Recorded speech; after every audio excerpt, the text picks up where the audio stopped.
जाइए यहाँ के भ्रष्टतम नेता सर्वदलीय अशोक चौधरी। माननीय मुख्यमंत्री नीतीश कुमार के दाहिने हाथ, इनका हालत देखिए। ये तो आदमी पूरे बिहार में रिकॉर्ड बना दिया भ्रष्टाचार। और इसके बाद दत्त साहब ने वो जमीन ट्रांसफर रजिस्ट्री कर दिया अशोक चौधरी के बेटी और अभी के सांसद सामवेदी चौधरी के नाम पर 34 लाख रुपया में। अशोक चौधरी जी जो अपने आप को महादेव का भक्त बताते हैं, हमको तो लक्ष्मी के ही भक्त ज्यादा दिखते हैं। जो कुणाल साहब की पत्नी है, उनके बेटे हैं, इनमें और अशोक चौधरी के पत्नी के बीच में डेली का बैंकिंग ट्रांजैक्शन का रिकॉर्ड हम लोग के पास है। अशोक चौधरी को ये बताना चाहिए कि इस ट्रस्ट से उनका क्या लेना देना है। अब आप लोग कहिएगा कि आज 2-3 को लेकर आए हैं, इसलिए कि आप लोग कहते हैं कि भैया रोज रोज करेंगे तो कह रहे रोज पत्रक से कर रहे। इतना चोर है यहाँ, इतना दस्तावेज आ गया है कि कई बार सोचे कि चारों को कर दिया जाए। जो 4 यहाँ के शीर्षस्थ नेता हैं एनडीए के, दिलीप जायसवाल, मंगल पांडे, सम्राट चौधरी, और आ जाइए यहाँ के भ्रष्टतम नेता सर्वदलीय अशोक चौधरी। माननीय मुख्यमंत्री नीतीश कुमार के दाहिने हाथ, इनका हालत देखिए। ये तो आदमी पूरे बिहार में रिकॉर्ड बना दिया भ्रष्टाचार। हम लोग अभी तक सुनते आए हैं कि लालू जी बेनामी प्रॉपर्टी खरीदते थे, और इनका देखिए बेनामी प्रॉपर्टी का हालत। ये दस्तावेज इतना है, जैसा मुन्ना जी बता रहे हैं कि समेटते समेटते हम लोग थक गए हैं कि भाई कितना भेजो, हमने जब है और जमीन का कागज मत भेजो। भाई साहब के पीए हैं, पीए थे दत्त साहब, योगेंद्र दत्त, नाम याद रखिए। अशोक चौधरी के पीए योगेंद्र दत्त 2019 में अशोक चौधरी जी ने 34 लाख रुपया में योगेंद्र दत्त के नाम पर विक्रम में 1 एकड़ जमीन, करीब 1 एकड़ जमीन, 0.7 एकड़, 23 कट्ठा जमीन इन्होंने खरीदा। 76 डिसमिल जमीन है, जो 23-23 कट्ठा होता है, करीब 0.7 एकड़। विक्रम में 34 लाख में जमीन खरीदा गया योगेंद्र दत्त के नाम पर, जो उस समय अशोक चौधरी के पीए थे। अब सुनिए इसमें कहानी। 2 बरस के बाद दत्त साहब ने वो जमीन ट्रांसफर रजिस्ट्री कर दिया अशोक चौधरी के बेटी और अभी के सांसद सामवेदी चौधरी के नाम पर 34 लाख रुपया में। इसका डीड है, ये डीड आपको जारी करेंगे, आप देख लीजिएगा। अब इसमें नई बात, अच्छी बात क्या है? नई बात क्या है?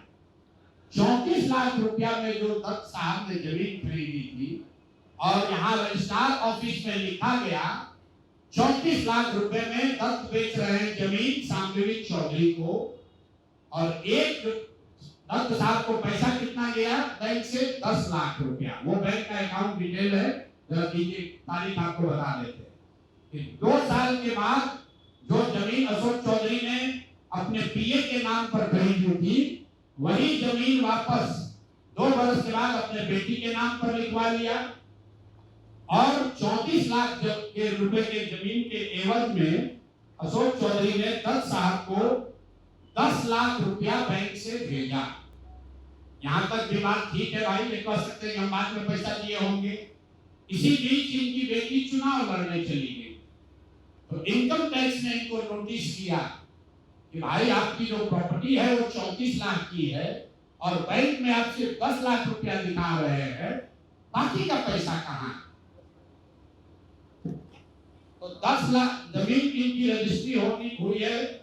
उसके 1 दिन बाद, तारीख नोट कर लीजिए, 20 फरवरी 2021 को 10 लाख रुपया इन्होंने अपने पीए के अकाउंट में डाला है। अकाउंट यहाँ पर डिटेल आपको दे देंगे, और 34 लाख रुपए का जमीन वापस इनसे ले लिया।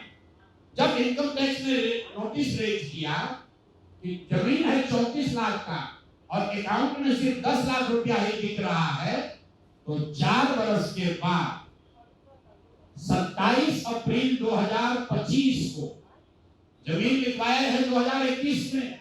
इनका क्रेडिबिलिटी देखिए, जमीन रजिस्ट्रार ने लिख दिया, आप हम जाते हैं उसको खड़ा करके पूछता है भैया कहाँ है रुपया, कहाँ दिए।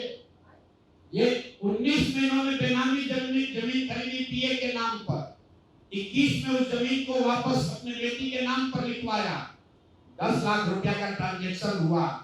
जब इनकम टैक्स ने नोटिस रेंज किया तो भाई साहब ने जान बचाने के लिए 27 अप्रैल 2025 को, मतलब बेटी के एमपी बनने के बाद 25 लाख रुपया दत्त को, मिस्टर दत्त को फिर इन्होंने बैंक से ट्रांसफर किया।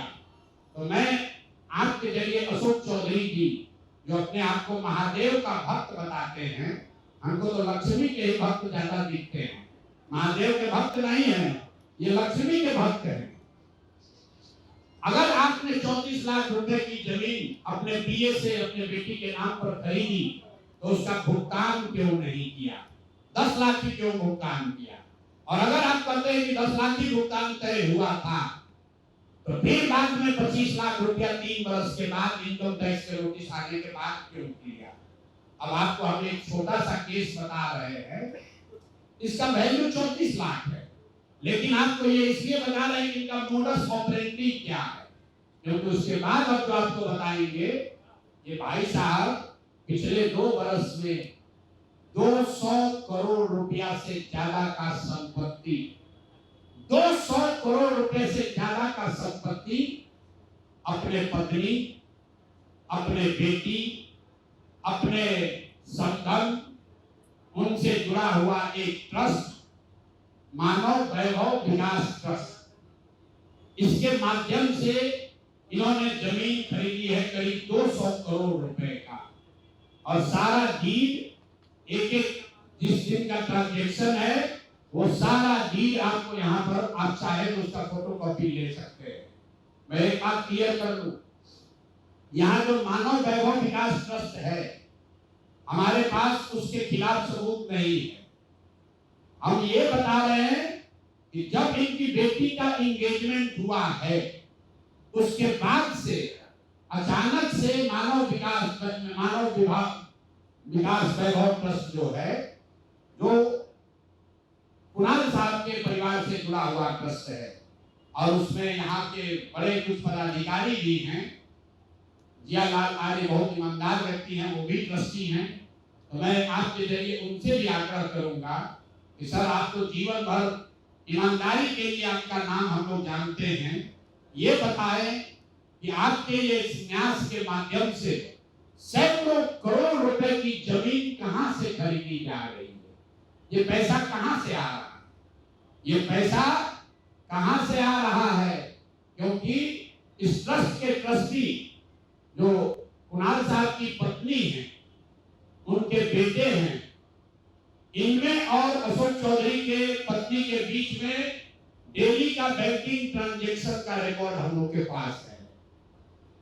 तो मैं अभी से इतना ही आपको बता रहा हूं कि पिछले 2 वर्षों में जब अशोक चौधरी की बेटी की सगाई हो गई तो सगाई से शादी के बीच में 38 करोड़ रुपए की जमीन पटना में खरीदी गई है। टोटल 38 करोड़ 44 लाख 40 हजार इतने रुपए का तो चेक से पेमेंट हुआ है।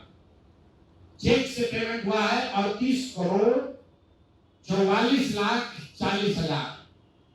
12/5/2022 को पहली जमीन ली गई 3 करोड़ 40 लाख 30 हजार में। 12/5/2022 को एक दूसरी जमीन ली गई जिसकी कीमत है 8 करोड़ 89 लाख 70 हजार। 8 दिन के बाद 20 मई 2022 को फिर एक तीसरी जमीन ली गई जिसका वैल्यू है 3 करोड़ 44 लाख 41 हजार। फिर 2 महीने के बाद 14 अप्रैल 2022 को जमीन खरीदी गई 7 करोड़ 20 लाख का। फिर 4 दिन के बाद 18 जुलाई 2022 को जमीन खरीदा गया 15 करोड़ 50 लाख का।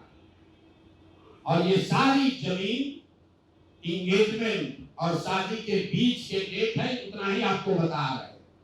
और ये सारी जमीन का मालिकाना हक अशोक चौधरी की पत्नी या सायन कुणाल, उनकी माताजी अनीता कुणाल या उनसे जुड़ा हुआ जो ट्रस्ट है उसके नाम पर है।